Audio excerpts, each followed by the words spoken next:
Hello, everyone. I'm Fyruz Khan, and today I'm back with a brand new class. So I have business studies, Edexcel, AS, and today we are going to do sales forecasting. I didn't do some classes in the middle because I was traveling, and it was quite a difficult situation to take classes. But I'm back, so it shouldn't be a problem. So let's wait for some time for our students to join, and then we can start the classes as soon as possible. If you have any problems with audio and video, please let us know. Write down in the comment section, because our setup is very new. It's a professional setup that we have today, and on the first day, there may be some issues. So do let us know. Right. Let's go ahead. So let's start with this. So what do you see here? So it has different zodiac sign, birth sign like Capricorn, Pisces, Aquarius, Aries, Taurus. So this is zodiac sign horoscope. So what happens in horoscope is there will be an astrologer who will predict your future. Okay. And why do you want to know your future? That's the question. Because you want to know your future, because you want to plan ahead. Now, if you know that, okay, if I get married now, is it going to be good for me or is it going to be bad for me? What are the consequences going to be if I start the business right now or if I start the business 3 years later? Uh, what is more profitable? Should I start restaurant business or should I start, let's say, IT business? So, if you know your future, if what you should do, then it helps you to plan ahead. It helps you to sway away from problems. It helps you not to face those problems, right? So it's predicting the future. When you predict the future, you plan ahead. That's what astrology does to you. But this is a business class. Why am I talking about astrology? Now, that's the question. Now, I'm talking about astrology because even in business, we have a similar concept. Now, look at this camera, a beautiful Canon DSLR camera, right? Now, let's say you want to you want to make some new Canon cameras. Now, that's fine. You have a very good idea. You have a very new technology. You have invented a new technology. That's great. But okay, now you want to produce some new cameras. But the question is, how many units you should make? You don't know. You don't know the demand. The demand may be 1,000, a million, it may be 300,000, it may be 500,000 as well. We don't know. So in this case, what you need to do is forecast the sales, forecast the demand, predict the future, make some kind of assumption. Okay, now we are going to produce a new kind of camera. I have one, if I can show you. So we want to make a new product, a new set of camera, but how many units we should manufacture? So what you can do is you can do you can forecast your sales, you can forecast your demand. How? It is possible. Okay, we will talk about that. Look at your past data. Okay, how have we done in the past? What kind of products worked or what kind of products did not work? Look into the market. What kind of products you have? What kind of best-selling products you have? What works? What doesn't work? So you should forecast your sales. You should forecast your demand. You should forecast your expenses. Okay, I want to make this camera, this beautiful camera, but what are my expenses going to be? Okay, so that is the question. What are my expenses going to be? So think about that, right? Then forecast workers required. Okay, I want to make this camera, but how many workers do I need? How many people do you need? So it is quite important before making a new product. You should forecast your sales, you should forecast your demand, predict the future. These are the keywords: predict the future, plan ahead, make some kind of assumption. Because if you just, what happens, let's say you made 100,000 units of this camera, but you only sell 50,000 unit, then 50,000 unit, the rest 50,000 unit will go to wastage. You will lose money. You have to pay your salaries. You have to pay your rent. Yes. So, but on the contrary, if you make some kind of guesswork, if you make some kind of assumption, if you forecast and predict the future, let's say you've made 100,000, but you've, after forecasting, you've sold 80,000 or 90,000.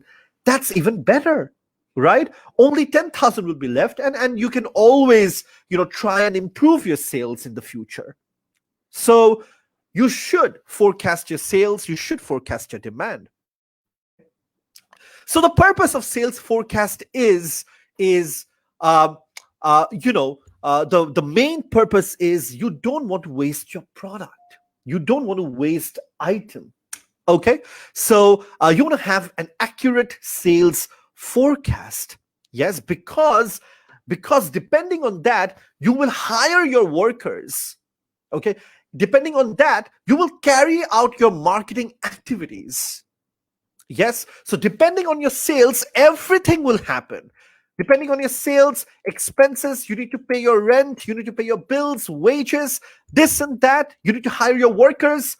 You need to arrange your production equipment. So it's depending on the sales, depending on this only one thing right here. Just look at it. I'm hovering the mouse, over this word. So when you forecast your sales, everything falls into place. Okay, because if you plan ahead, like even in our personal life, you plan ahead. Okay, I will finish my SSC, HSC, or O levels, A levels. I will do my IELTS. I will choose a good university in Bangladesh, or I will go abroad. I will study these subjects. So what you're doing is you're planning ahead. Now, when you plan ahead, it reduces uncertainty. It reduces the chance of problems happening in your life or happening in the business. That's why you want to plan ahead. Okay? So that's the purpose of sales forecast, because you want to assume and predict sales forecast, because depending on that, you have other costs like expenses, paying your salary, paying wages, managing your production equipment. It all depends on the sales forecast. Okay. So forecasting, it is a business process. It's assessing the probable outcome. You make assumption about the future. So the keywords are assumption about the future, predict the future. Okay. And how do you do it? You do it based on past data. You can write it down if you want. It's based on past data. Okay. There are different kind of techniques. You may be a bit confused now that, okay, how are we going to do that? Because this may be a bit difficult process to assume the sales of a product that we haven't launched in the market, but you can do it. There are various number of techniques, and it is based on past data. How have you done? Like, for example, you may have launched this kind of cameras in the past. Okay. So you will look at the sales, you will look at the trend, you will look at the market, you will look at your competitors. So there are different ways. Okay. So what kind of things you would forecast? As I told you, the first thing that you would like to forecast is your sales revenue, how many units you're going to sell, and the amount that you're going to receive. That's the sales revenue. Then expenses of your supplies, expenses of raw materials. Okay, I'm going to make 100,000 units of this camera, but what are my expenses going to be? আমার কত টাকার বেতন দিতে হবে, কত টাকার raw materials কিনতে হবে, কত টাকার supplies কিনতে হবে. And then you can also forecast your profit. Okay, If I make 100,000 unit, I may make a profit of $20 to $30,000. Okay, what kind of marketing strategy you're going to use, and what is the effect going to be? Okay, if we market this camera on a national television or social media, so many people will be interested to buy our products. Okay, so there we go. And what can be the changes in the market? Because as we know, the market changes all the time. Okay, so what are the changes uh, at this moment? So you want to forecast that. What is the current demand in the market? What is the taste of the people of what are the consumer taste in the market at this point? Because consumer tastes always changes, and we will talk about it. And nowadays everybody uses, let's say, a smartphone, but this may change after a year or two. We don't know, right? So yeah, everybody wears, let's say, a slim jeans nowadays, but this may change after 6 months. We really don't know. Okay, and the sales differ, change from month to month, from year to year, and this is why you want to forecast these things. So you want to forecast your sales revenue, you want to forecast your expenses, you want to forecast the profit, you know, forecast, okay, if you spend this much money on advertising on television or social media, how many people will be interested to buy your product? The effect, the changes in the market, okay, and how things change for a product within a year. Because if we talk about this camera, the sales of this camera will never remain constant, you know, in every month throughout the year. They may have a very good month in January. They may have a very good sales in, let's say, May, June, but the sales may be very low during the end of the year in December or November. We don't know. That may change. So do some kind of forecast to understand those changes, right? Um, Great. So there is one way to analyze the to analyze the sales of the market, to forecast, and that's called time series analysis.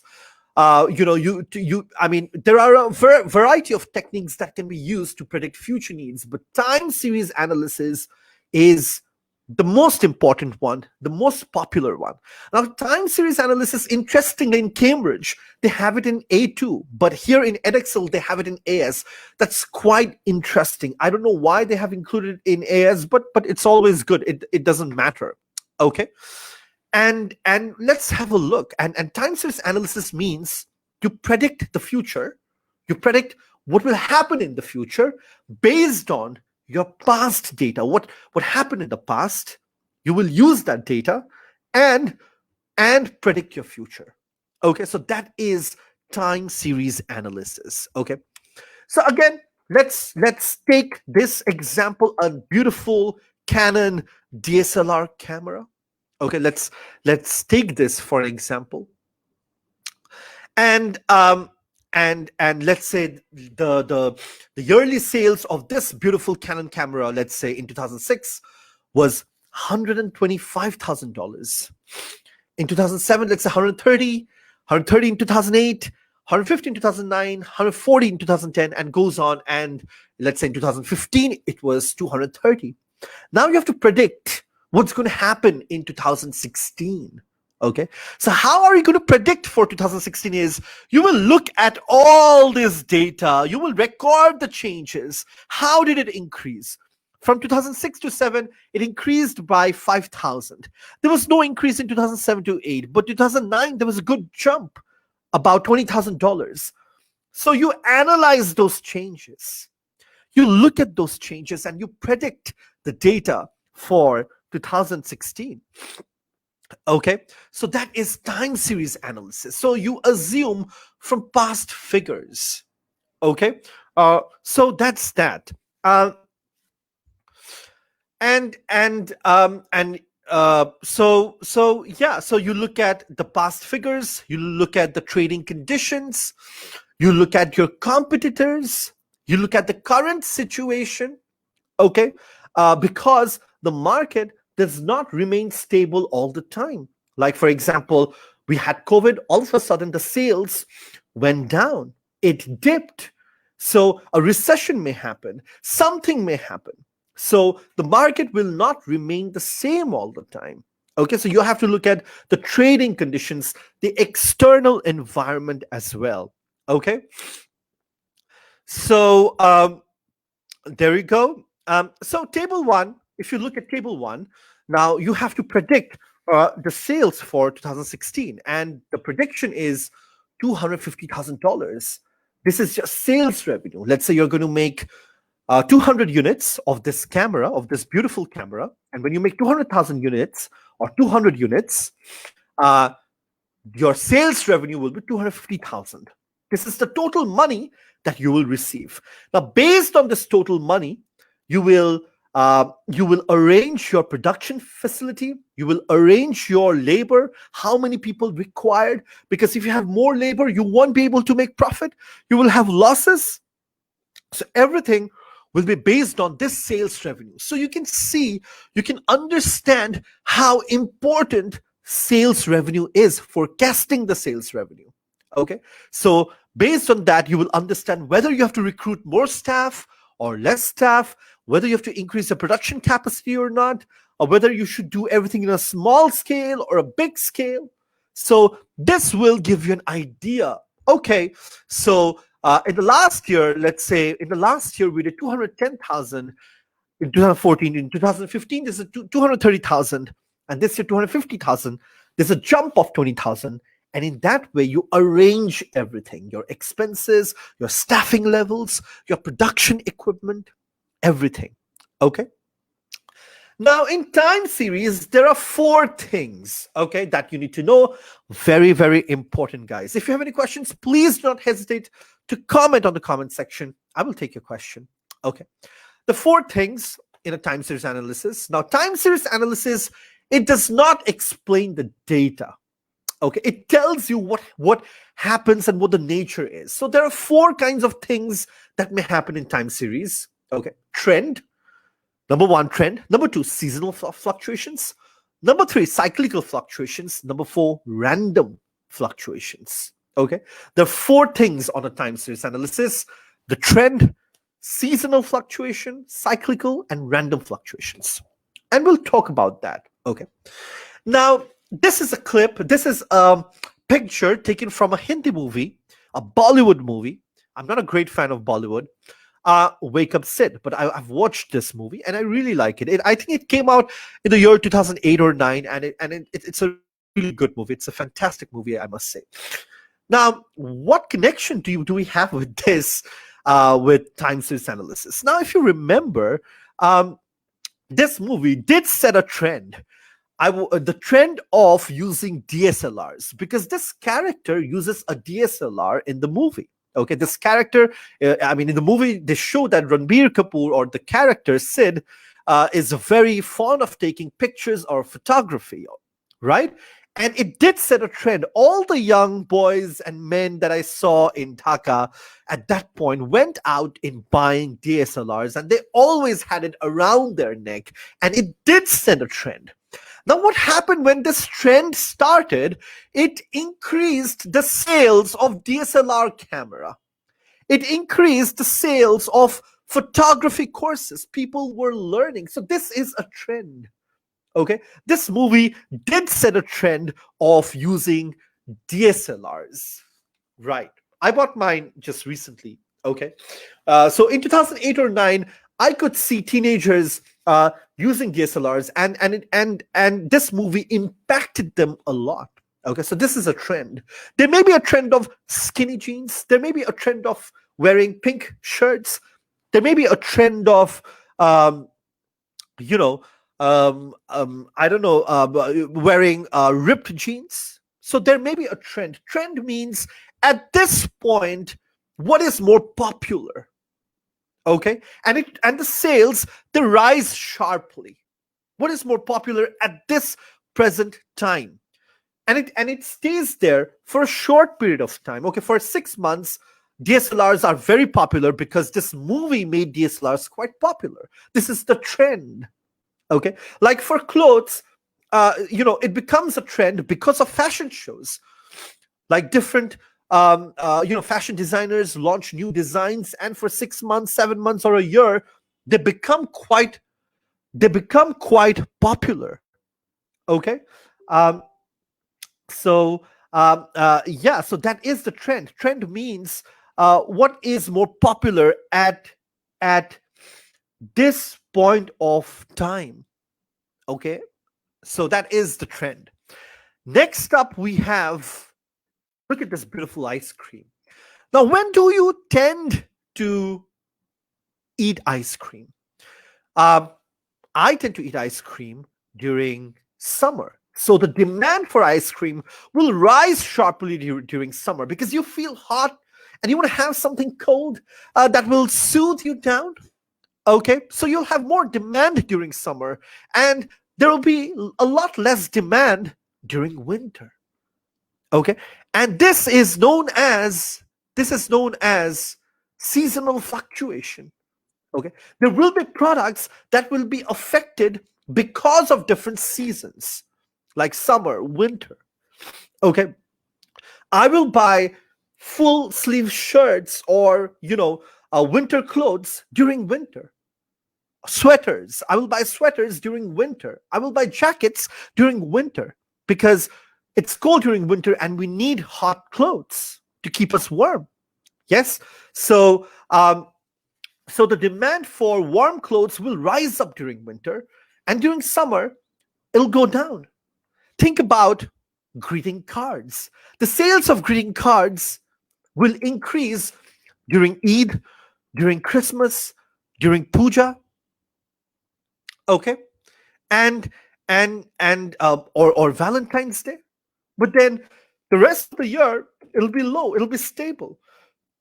But their sales will increase during Eid, Christmas, Puja, and different occasions. Okay, and that is known as seasonal fluctuations. Okay, so for a year, the sales will be unlikely to have a constant level of sales, and they will increase during seasons. Like ice cream, the sales will increase during summer. The sales will decrease during winter. Like greeting cards, their sales will increase during Valentine's Day, during Eid, Christmas, or Puja. It'll not remain the same throughout the year. No, it will not remain the same. So think about that, right? Next, you have cyclical fluctuations. Now, cyclical fluctuations means business is like a cycle. Okay, sometimes your business will be high, sometimes down, and it's an organic process. There may be a recession. You may expand your business. Again, there may be a recession. So your business will constantly go up and down because it's a cycle. Like human cycle, we take birth, and then we grow, and then we die, and then again we take, the human cycle goes on. So it is like that. Sometimes it'll be high, sometimes it will be low. So that's cyclical fluctuations. And last, I would like you to think about umbrellas. Now, when does the sales of umbrellas go up? Of course, during monsoon, during rainy season, there'll be a very good increase in sales or demand of umbrellas. But sometimes, even during rainy season, it'll exceed their expectations. Yes, okay, I was expecting, because it's rainy season, I was expecting $100,000. But all of a sudden, this time, I don't know why, our sales is $150,000. And that is random fluctuation. It may also go down. During rainy season, you're supposed to do $100,000 around that, but this time you did only $70,000. You don't know. So this is known as random fluctuations. Fluctuations happening for no reason. And this happens every time. Okay? So random fluctuations. There'll be surprising or unusual figures that'll stand out from the trend. Okay, so yeah, it'll be different. Okay, so yeah, we've covered it. we've covered the four things. We've covered the trend, what is popular right now. We've talked about seasonal variation. Think about the different seasons, summer, winter, like ice cream, like greeting cards, like winter clothes, summer clothes. Think about cyclical fluctuations. Okay, business is like a cycle. There may be recession, you may expand, and then there may be random fluctuations, fluctuating for no reason, randomly. The next topic is the benefits of sales forecasting. So why do you want to do sales forecasting? The benefit. We've already spoken about it. You want to forecast because it helps you to plan ahead. When you plan ahead, it helps you to avoid problems. It helps you to avoid surprises. Okay? And you can forecast how much money is coming in, cash inflow, cash outflow. You can arrange your supplies, you can arrange your components, you can build relationship. Okay? You can predict your sales, you can predict your staffing levels, how many people to hire, how many labor to have. Okay? And manage capacity. So we've talked about this. Or whether you need to buy additional equipment, or do you need to rent new premises. It helps you to plan ahead. So great. We will stop here today. We have finished almost half of the chapter. We'll finish this chapter tomorrow. So if you have any questions, do not hesitate to comment down on the comment section. If you haven't liked our page, please like our page on Facebook. It's Fyruz Education Services. You can also subscribe to our YouTube channel. We have around 40 videos now, right? And we are constantly updating our library. So subscribe to our YouTube channel, like our videos, share our videos. Just type in Fyruz Education Services. Thank you very much. I will see you in the next one. Thank you.